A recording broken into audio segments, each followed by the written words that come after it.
Welcome to the Healthful Woman podcast. Today's Thursday, October 22nd, 2020. We are continuing with our mini-series on cancer in women. We covered ovarian and endometrial cancer last week, and this past Monday, we discussed cancer genetics. Today, I'm joined by Dr. Christina Weltz to discuss breast cancer. Breast cancer is such a big topic, and when Dr. Weltz and I sat down to talk about it, we spoke for nearly 2 hours.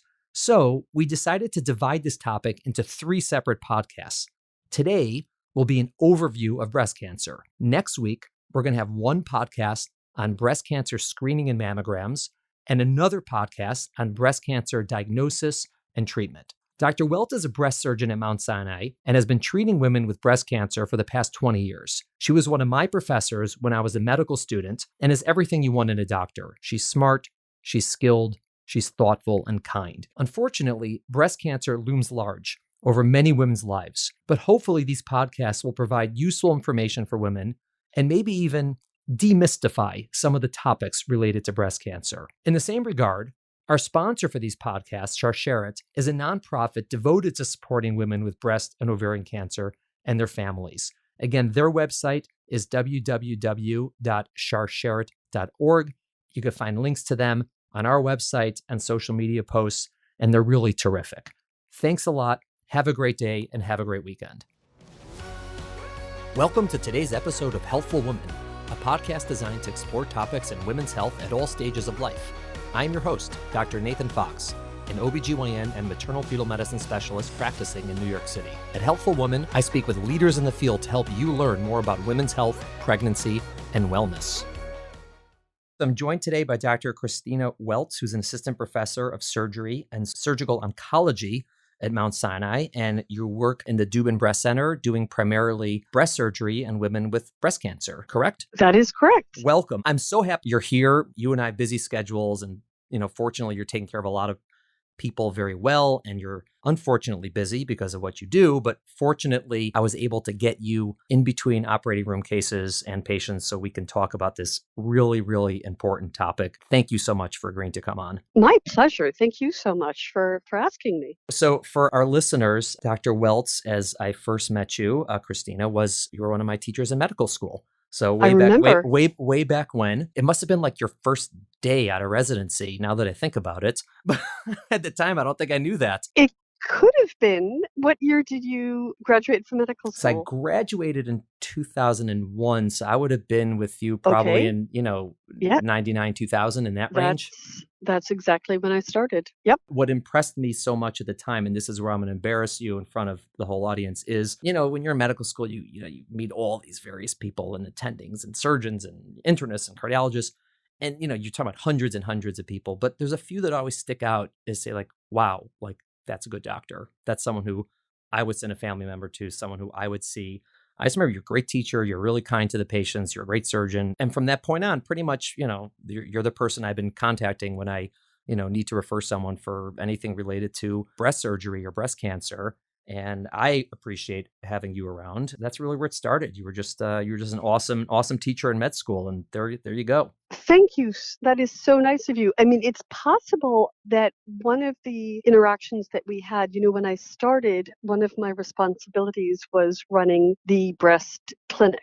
And it had been a little bit of a disorganized situation previously. We were sort of borrowing space from the OBGYN clinic down on the E level of that building. And it was a great clinic from the point of view of who attended it. We had medical students, we had interns in internal medicine who were going through their outpatient clinic rotation, and we had GYN residents and we had surgical residents. And what I was sort of able to do with that clinic is really the model, I think, for caring for women with breast cancer was to make it multidisciplinary. Right. So we had a brand new medical oncologist at that time who had just finished fellowship at Sloan Kettering who joined us, and we had a pathologist who was literally on site reading cytology specimens and that type of thing. We had a plastic surgeon who was attending it. And so it really turned out to be a great multidisciplinary experience. So that was probably the first time that we had met each other. Yeah, that could have been. It's also, it's so important. I think that when you go through medical school,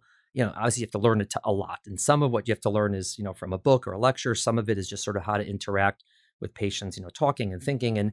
But in terms of like examination, like using your hands, physical exam, doing a breast exam is such an important part of medical care. And it's one of these things that many, many doctors need to learn how to do. But number one, just in general, when you need to learn things, you need proper, someone instructing you how to do it, but also particularly either in the world of breast exams or what we do with pelvic exams, it's a little bit more charged than maybe listening to someone's lungs. And so to have it done in a way where the patient is comfortable with what's happening, that it's, she doesn't feel like people are just poking and prodding her, people are quote unquote practicing on her. It's, done respectfully, it's done modestly, and to sort of give her that reassurance, but also that the learners understand sort of the seriousness of this. And it's something that has to be done deliberately. It just doesn't happen. People have to think about it in advance in order to do it right. Otherwise, people just, they don't learn how to do it properly. I totally agree. And I would also add that, I gave a lecture a couple of weeks ago to our fellows, the breast surgery fellow and the radiology fellow and the pathology fellow, all in the field of breast cancer. And the lecture was on the topic of benign breast disease. And I started out by telling them that doing a clinical breast exam is still, after 20 plus years in practice, the hardest part of my job.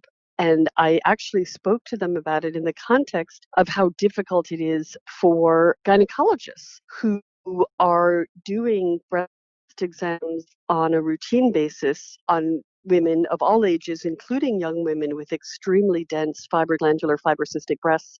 And the difficulty in discerning normal density from something that could be worrisome, something that could even potentially be malignant, is so incredibly challenging. And so I totally agree with what you're saying, both in terms of the sensitivity of it, but also the extreme difficulty of it. And I really admire people like you who practice gynecology and are doing breast exams and need to interpret meaningful findings versus just normal density. And it's really, really challenging. It's hard. Fortunately, there's so many options for imaging nowadays when there's uncertainty, and sort of what we call minimally invasive things like biopsies and whatnot, which again, they're invasive, but they're, less than surgery. There is that to sort of, fall back on. But it's hard because it's hard to get trained well in doing anything that involves a physical exam, because so many people just walk in with imaging. But certainly in these situations where you can't line up 8 medical students like you would do for, looking at a knee in the same way. I could tell a patient, I want these 6 people to look at your knee. All right, fine, right. Whatever, okay.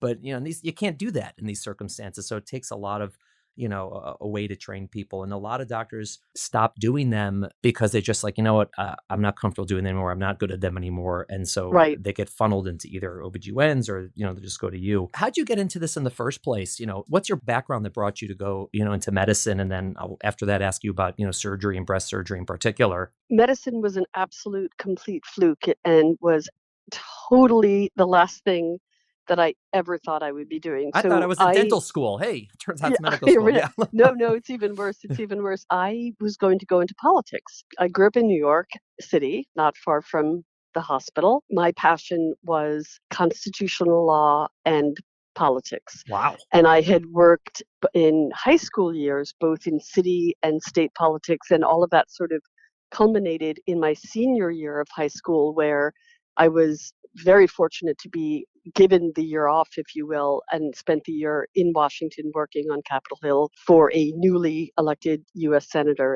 And it was an incredible experience. Oh, my God.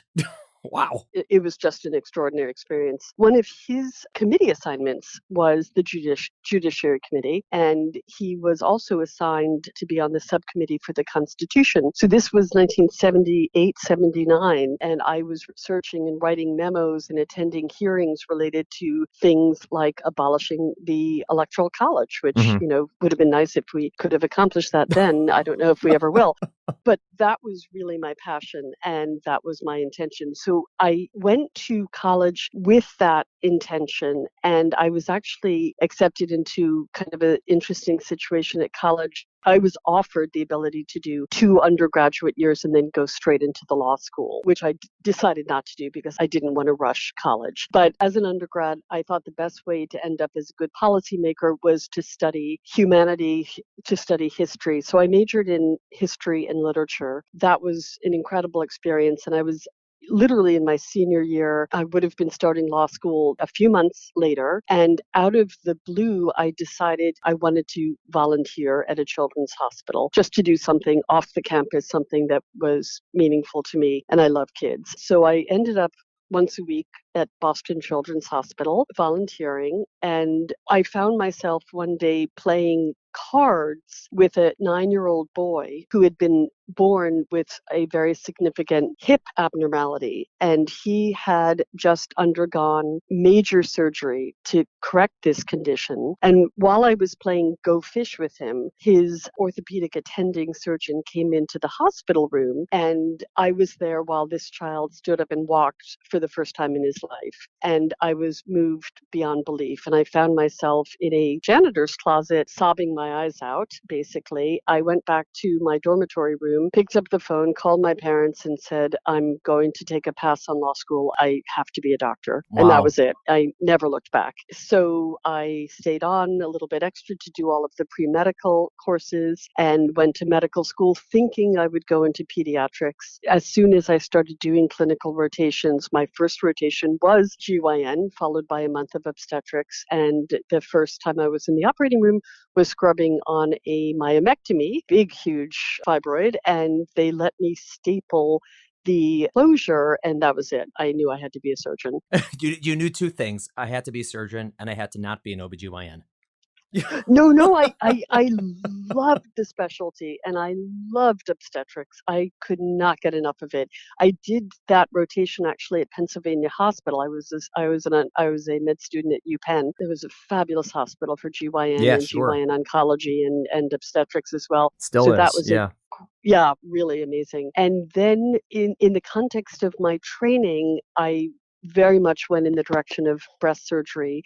I think largely because I was getting involved with some innovative clinical research in that field that was very exciting to me and that went very well. I really fell in love with the specialty, and it's a wonderful specialty, including from the point of view of being there to help women during really one of the most difficult experiences of their life. So there's not only the medical and surgical and technical and all of those aspects of it, but it's a very collaborative team approach, which I think is the best way to practice. And it's also very much of a connection to patients, which to me is really the most important part of the job.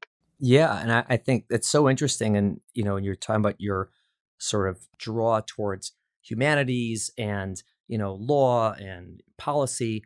And it is interesting because, as you know, at Mount Sinai, at least the medical school, so many of the medical students now, I think more than half, come to medical school not through your traditional pre-med program. And that's something that's been increasing over time. They push these programs in a good way.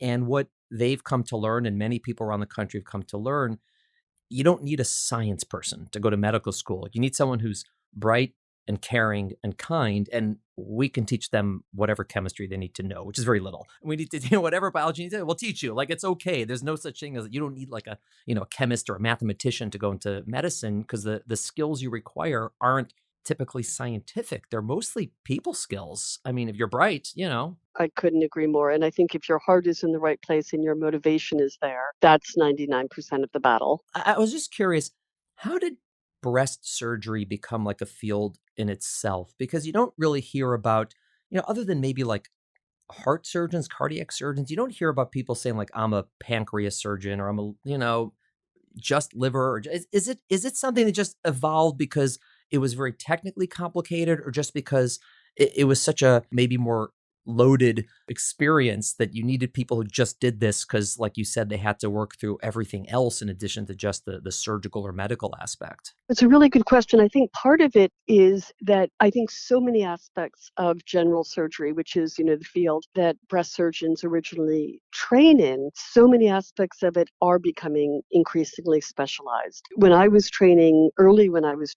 many of my teachers were classical general surgeons. They did abdominal surgery and they did vascular surgery and they did breast surgery, etc. And, some specialties, as you mentioned, like cardiothoracic or vascular or pediatric surgery early on became entities in and of themselves because they are so specialized. And over time, particularly in, places like New York, where there's such a demand for specialization, I think general surgery has become increasingly specialized, which I think is a good thing. I think it's particularly good with regard to breast. And, this also, I think, relates very much, for example, to gynecologic oncology, is that as a surgeon, I have to know what I'm doing from a radiology point of view, even though I'm not a breast radiologist. And I have to know what I'm doing from a oncology point of view, even though I'm not a medical oncologist, and ditto with regard to reconstruction and with regard to radiation therapy and pathology as well. And so I think over time, breast surgeons have become less involved with other surgeons and much more working as a team with other breast cancer specialists. And I think that really results in the absolute best care that we can give people. I think the evolution has been a very good thing. Breast surgery is not everybody's first choice, a general surgeon. It's arguably technically not as exciting perhaps as operating on the human heart or blood vessels or laparoscopic procedures or that type of thing. We really only do 3 or 4 operations, but I think historically it was looked upon as, what's the big deal? Anybody can take a tumor out of a breast. Anybody can do a mastectomy. And we're coming to learn that that is so much not the case. And when general surgeons who do not specialize in breast surgery and just perform it assuming that it's no big deal, do so both from a management point of view and from a technical point of view, things can go quite wrong. And so the fact that this specialty is becoming an entity in and of itself and that there is fellowship training these days and for the last 10 years or so, patients are getting far, far better care. One of the things that I always learned from the really good surgeons that I got, the privilege to either watch or to operate with or just to learn from is so much of surgery obviously is technical, but people don't realize how much of it is cerebral, meaning the decision of which operation to do is almost always going to be more important than your hands when you're doing them. And Yes. so, if someone says we're going to do double mastectomy, but that's not what she needs, right? That's Right. not, okay, that's not a great outcome. Or vice versa, they do the opposite. They say, no, we're just going to do a smaller operation, but in fact, she needed a bigger one or she needed to be offered a bigger one and, discuss what that means. Again, it's not always the technical aspect of how do you throw a suture. It's really making the decision about what operation are we going to try to do. Absolutely. That's become all the more relevant now. Historically, it was always surgery first when it came to breast cancer, largely because there really weren't other options. But in so many situations now, it is far better to treat the patient neoadjuvantly with chemotherapy or hormonal therapy prior to doing surgery. And the nuances of that are also incredibly important to make the right decision. I can give you, an example. One of the most aggressive types of breast cancer that women get is so-called triple negative breast cancer, which is a particularly aggressive form of breast cancer, which does not respond to hormonal influence. In other words, estrogen, which in estrogen positive breast cancer drives the cells to divide and which can be treated by medications that block that. There are no receptors of that nature in a woman who has triple negative breast cancer. These cancers, unlike most breast cancers can really evolve quickly in a very frightening way. Tumors that are growing quickly, propensity for things to get into the skin, causing inflammatory breast cancer, or propensities for things to metastasize far more quickly than other types of breast cancer. And a common mistake that you'll see people make is to have a woman presenting with a rapidly growing aggressive triple negative breast cancer and say to her, surgery needs to be done first, it needs to be done right away, and then everything else will follow. And the fact of the matter is that triple negative breast cancer, despite being so aggressive, also responds amazingly well to chemotherapy. And given that chemotherapy, for example, is treating the entire body, not just the breast, but any potential cells that are systemic, chemotherapy will stop the progression of this disease in its tracks, not only in the breast, but potentially everywhere. And it is for that reason, as well as some other reasons, that chemotherapy in the vast majority of cases of women with triple negative breast cancer really needs to be given first. Right. And, that type of thing has to be understood, and not only in terms of knowledge, but also in terms of intuition. When you see a woman who's presenting with a tumor that is literally growing in a way that you can measure over the course of a month or two, you have to think, in terms of surgery is just not the right thing to do at this point. We've got to be attacking this aggressively on a global level, for example, with the use of chemotherapy. Those are the kind of decisions that are life-saving, really. Right. What percentage of your time clinically is spent on breast cancer versus benign breast disease? I'm just curious. It's probably 65-35, I would say. Is that typical for breast surgeons? Yeah, I think it's typical. I think, when people are starting out, they tend to take,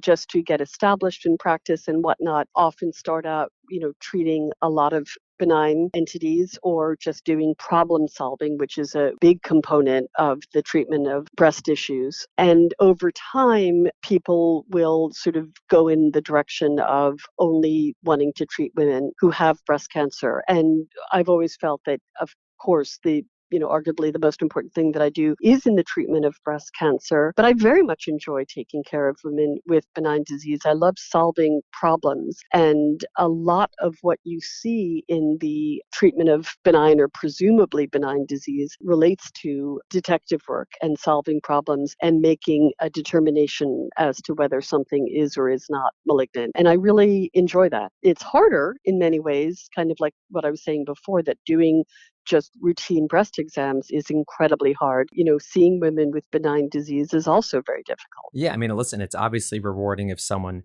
comes with cancer and you can treat them and hopefully improve their outcomes or cure them. But even if that's impossible, to help them get through it. But I'm sure it's also equally rewarding to tell a woman you don't have cancer.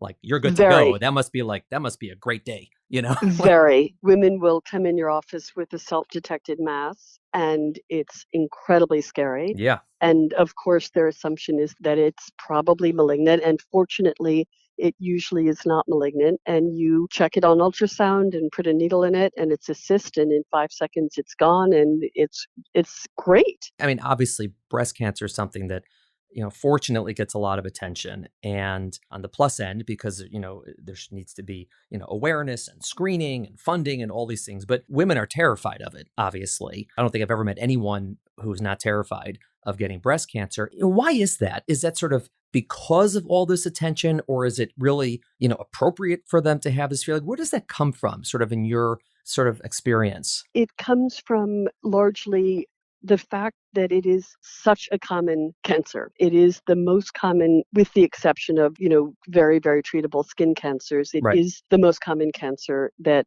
women get. Fortunately, it is not the most common cause of cancer deaths, and that's a reflection of the fact that we fortunately are able to cure most breast cancers. But I think it largely comes from the fact that it's hard to find someone who has not had a relative or a friend or a relative of a friend who hasn't had breast cancer. And I think, women who have seen people go through treatment, particularly in older days, where diagnoses were made later, treatment was far, far more difficult than it is now. Everybody's, caught a glimpse of something that's extremely upsetting and at times gruesome and unfortunately at times results in death. And I think that's where a lot of the fear comes from. I hope that over time, as people come to realize that with early diagnosis and better treatment, that most women who get breast cancer are able to be cured, thank goodness, that some of that will alleviate. But I think that's part of it. And I think it's also,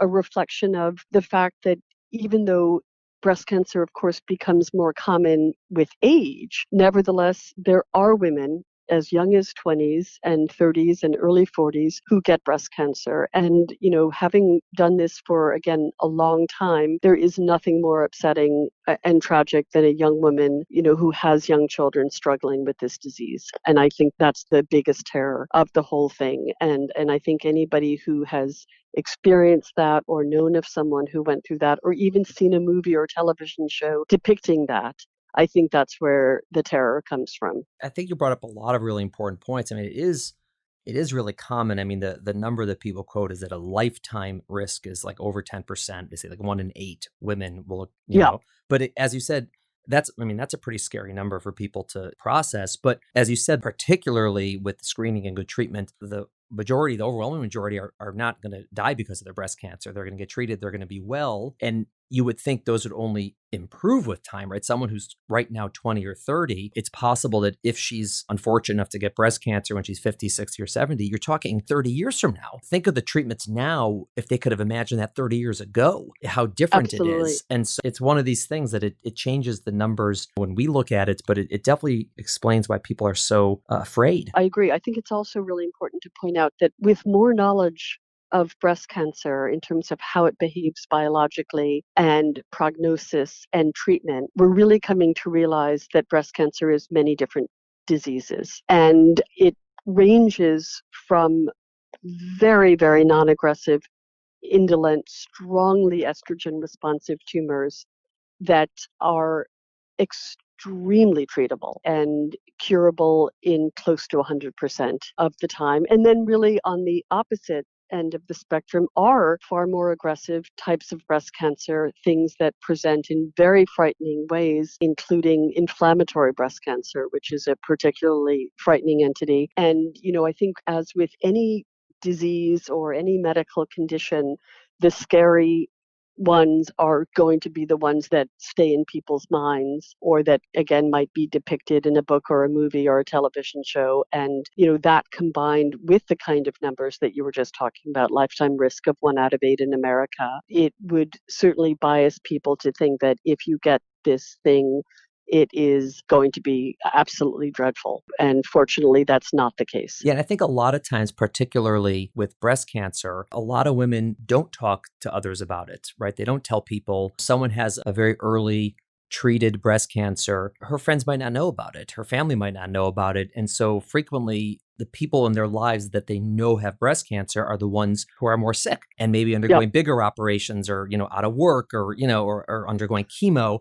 And so those are the ones that sort of you know about. But for every someone, who you know about in that circumstance, there may be 5, 6, 7, or 10 people who had a much, quote unquote, easier, it's not easy, but easier course and are doing well, and you don't even know about it. Absolutely right. That also kind of flips the other way in that when women are diagnosed with breast cancer, and whether it's through the internet or through, personal or family contacts, when people do reach out to them, again, the assumption is that this is an absolutely dreaded disease and, oh, you must be so terrified. And we're, as a breast surgeon, I'm very, very frequently telling women, realize that every situation is different and that this is a very heterogeneous disease.